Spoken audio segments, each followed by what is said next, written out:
A look at the Empire State Building here in New York City on a gorgeous crystal clear night. Temperature down in the 40s. Manhattan is never more beautiful than when the air is this way. Still to come here on tonight's HBO pay-per-view presentation. Hasim Rahman versus Meehan. Coming up next. Following that, Chris Bird defending his version of the heavyweight title, the IBF title, against Jameel McCline.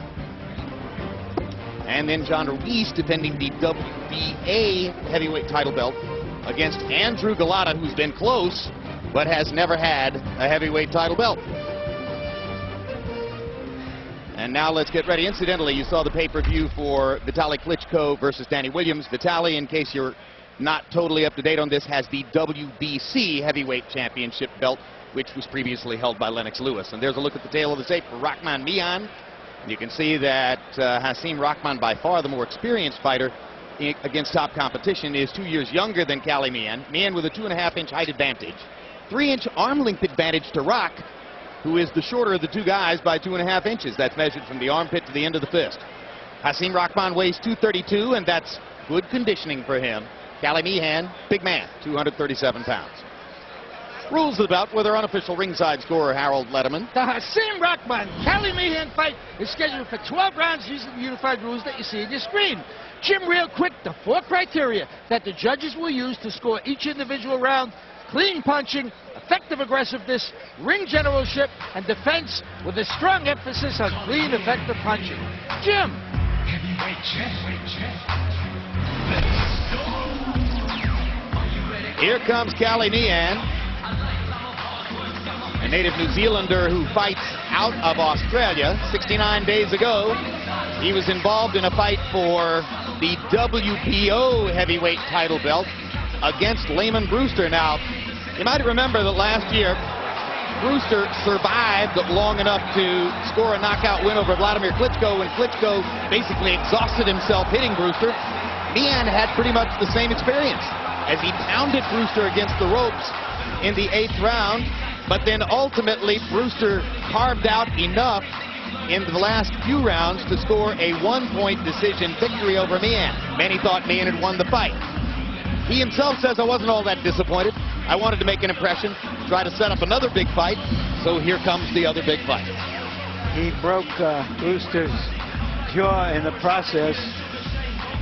Brewster, who is sitting ringside tonight, hoping to see his cousin fight Chris Bird.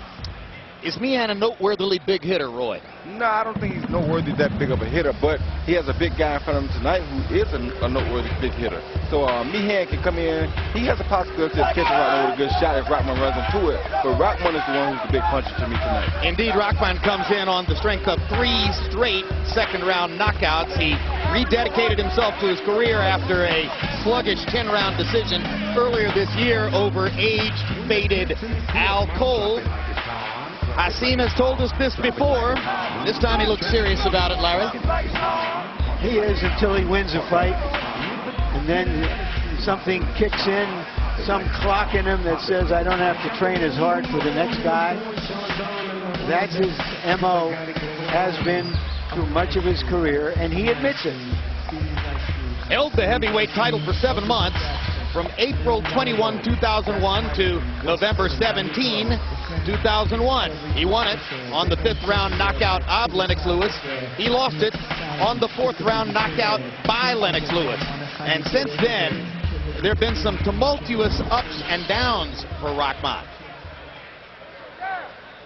including, of course, that fight he lost to Holyfield when he got the gargoyle on his head, probably the single worst bump we've ever seen on any fighter. Let's go to Michael Buffer for the official introductions. Ladies and gentlemen, this next contest is a WBC IBF Eliminator Heavyweight Contest, brought to you by Don King Productions in association with Madison Square Garden and Nemiroff, sanctioned by the New York State Athletic Commission. The 3 judges at ringside scoring this bout are Joe Dwyer, Tommy Kazmarek, and Julie Letterman. And when the bell rings, your referee in charge of the action inside the ring, Eddie Cotton. And now from Madison Square Garden, 12 rounds of boxing in the heavyweight division.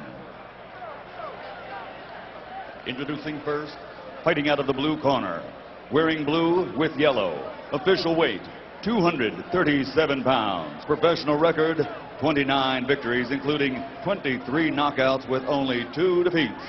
From Sydney, Australia, he's the Asia Pacific champion and a WBC number 5 ranked heavyweight in the world, Kali Checkmate Meehan.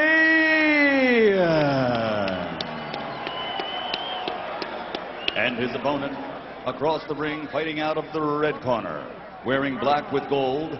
Official weight, 232 pounds. Professional record, 39 victories, including 32 knockouts with 5 defeats and 1 even. From Baltimore, Maryland, the WBC number 2 ranked heavyweight and former undisputed heavyweight champion of the world, Hasim the Rock Rahman.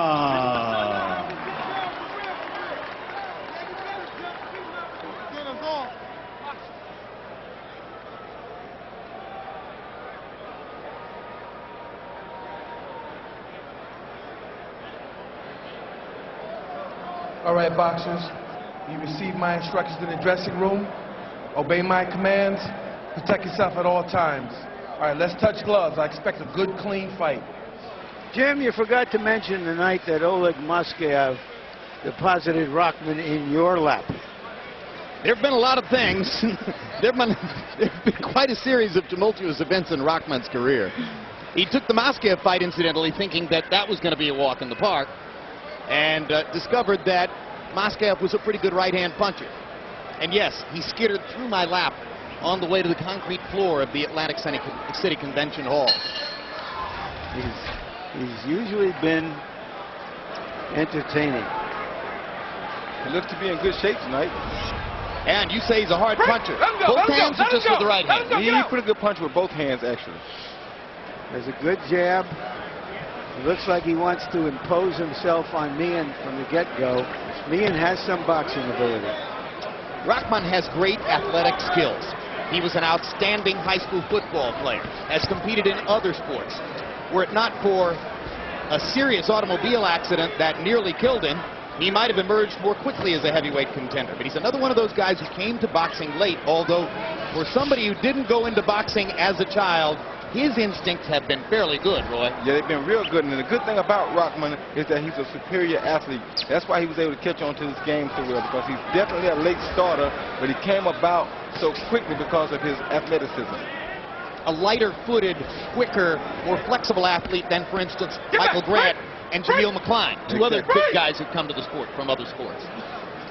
And he has some intelligence in the ring when he wants to use it.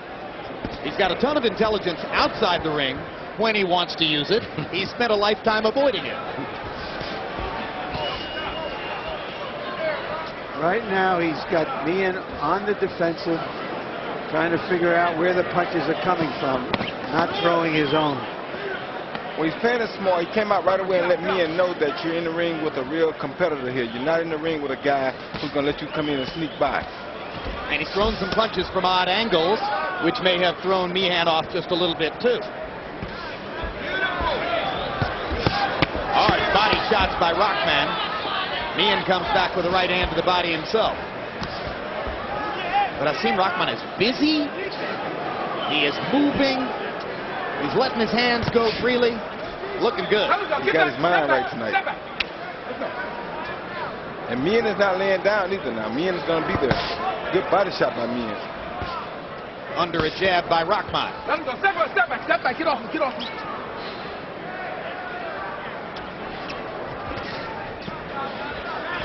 Hard right hand to the body by Rahman. It's Meehan's job now to get Rahman's attention with some kind of a punch to slow his charge. If he can't do it, it's going to be either a long night for him or a short night for him. Let him go.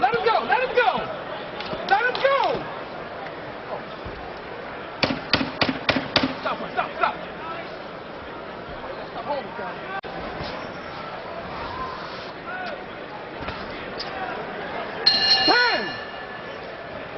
Very good round for Rahman. Can he sustain it? Take a deep breath. Deep breath. Breathe. I like to be right. Okay. Just relax.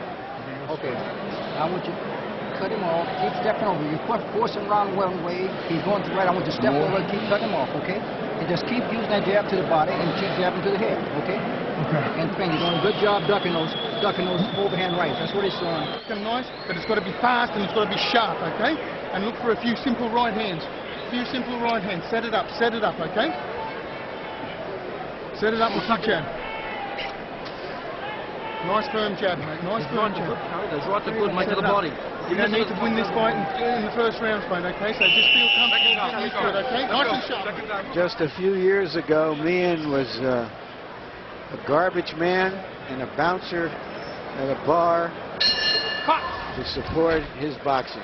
Last year, as a matter of fact, 2003. He was involved in both those jobs at the same time.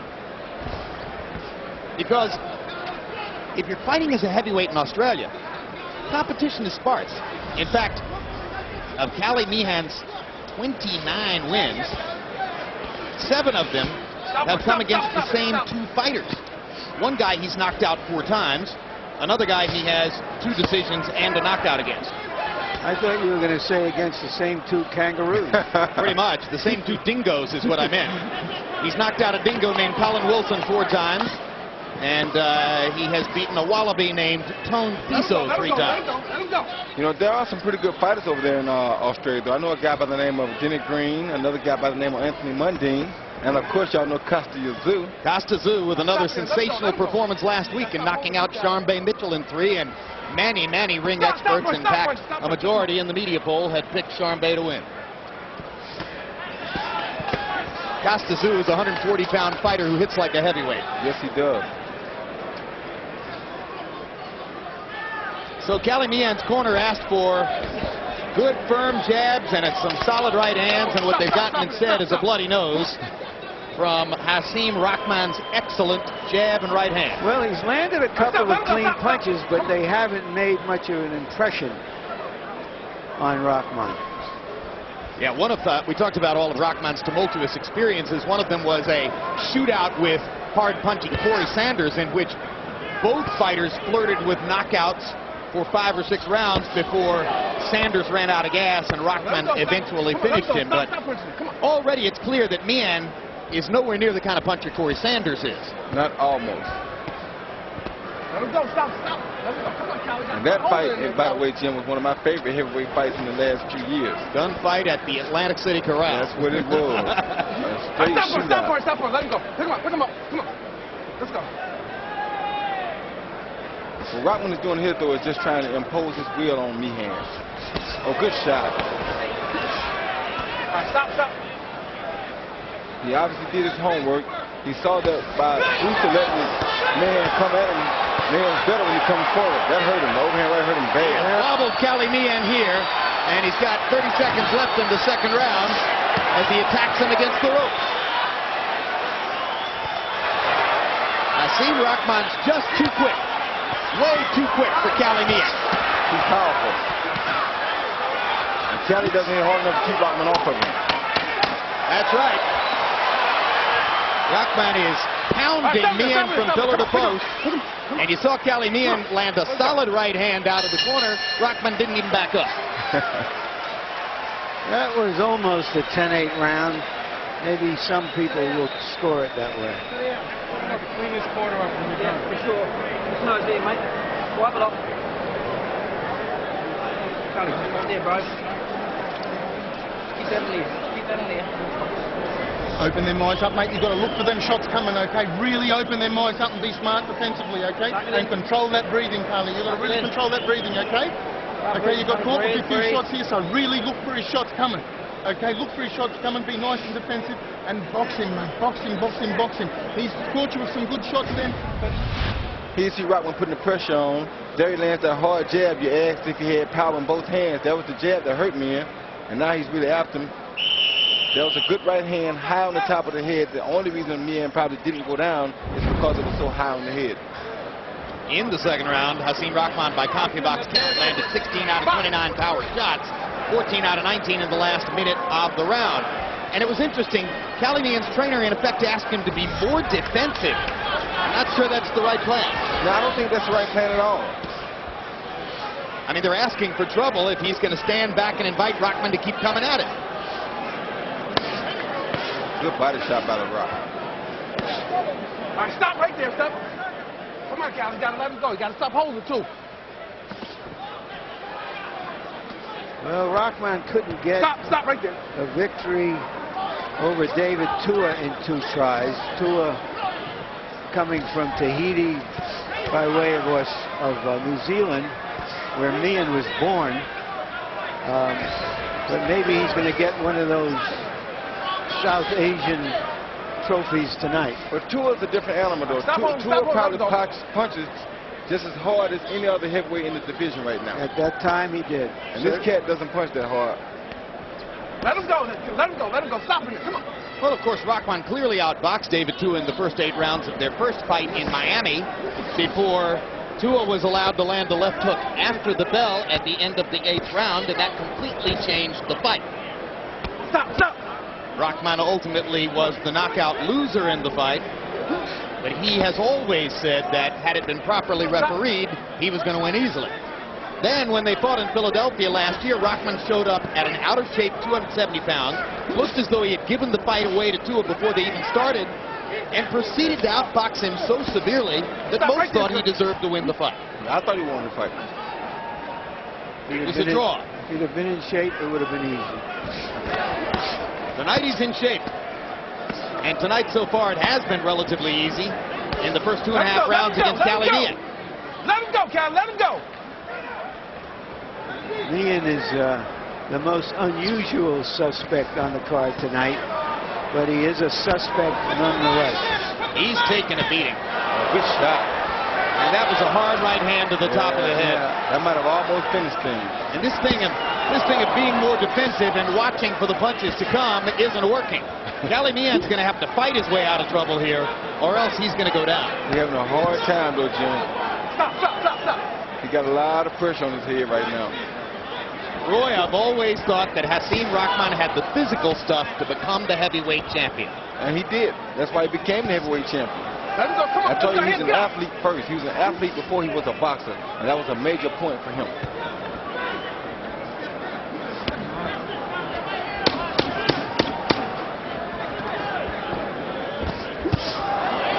That's another hard right hand.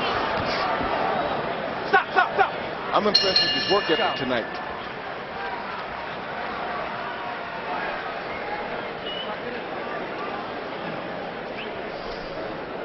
Last preliminary fight before our pay-per-view card began tonight matched DeVarrell Williamson, also called the Touch of Sleep, recent loser to Vladimir Klitschko, against Oliver McCall. Remember McCall, who knocked out Lennox Lewis way back in 1993 and then later lost to Lewis in a fight in which he walked around the ring crying and basically had a nervous breakdown. McCall, after a stint in prison, is out on parole, and he and Williamson fought a rough, physical, ugly, toe-to-toe fight in which DeVarrell Williamson, surprisingly to me, became the aggressor and chased Oliver McCall around the ring and ultimately wound up getting a unanimous decision in the fight. Surprised you, Roy? Yes, it surprised me because I thought it would be more like a split decision instead of a unanimous, but who knows? Rahman's landing to the body is a very good punch for Rahman. I agree with Harold. Meehan looks exhausted, Roy. If you keep taking that right body shot, you're going to see that he is exhausted, not looks.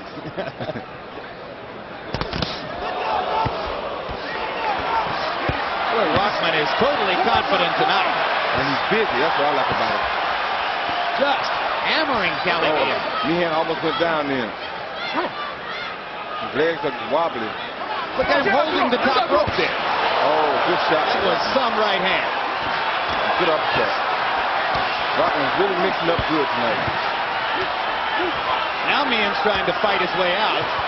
He can't stop this. You wonder when Eddie Patton might stop this. But he won't stop it because Meehan is fighting back. That's a good point. Come on. Out of here. Let's go. Meehan smiles at Rahman as if to say, Good shot. Good body shot. He wants to go down from that body shot real bad. He don't want to go down, but that body shot took, good, another body shot. Another good body shot. Well, I guess Meehan can take some punishment. He won't keep taking this, though. He's going to stop him shortly. Oh, there he goes. There he fights back and makes it out of the round by throwing that one right hand to the body. He's about finished. And his corner says we're not going to send him out again. The trainer just waved his hand to the referee, Eddie Cotton, and that's the end of that. Knockout victory for Hasim Rahman.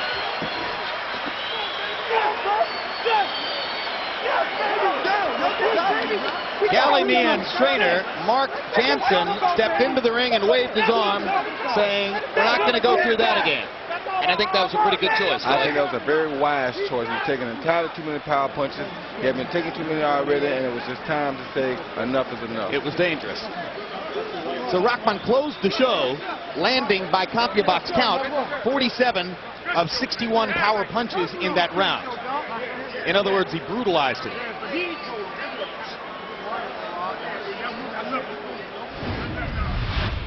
Here's another look at the end of the fight. And Roy, Meehan held his own against Layman Brewster, who has the WBO belt. So Rahman just made Brewster look pretty bad. Well, you can't really say that because styles make fights. Although, on the other hand, Rahman was an aggressive fighter towards Meehan, who's a taller fighter, so you got to take him out of his element. Rahman didn't let him stay outside and do what he wanted to do. Whereas the other Layman Brewster stayed out and let him do what he wanted to do, let him use his reach, let him fight his style of fighting, and it made it tougher for Layman Brewster than it was for Rahman. Great stuff, Roy. Got to do your homework. Great stuff. And Rahman did it this time. So another outstanding performance in the up, down, kaleidoscopic career of Hasim Rahman, as he looks the best he's looked since he knocked out Lewis in South Africa in April of 2001. And I agree with you on that because the most impressive thing to me was that he went from the body to the head. Let's go to Michael Buffer now for the official particulars on the TKO. Ladies and gentlemen, here at Madison Square Garden, referee Eddie Cotton, acting on the request of Meehan's corner, calls a halt to this bout. The official time, it ends at the end of the fourth round with a TKO, the winner, and he is back. He's Hasim the Rocker Rahman.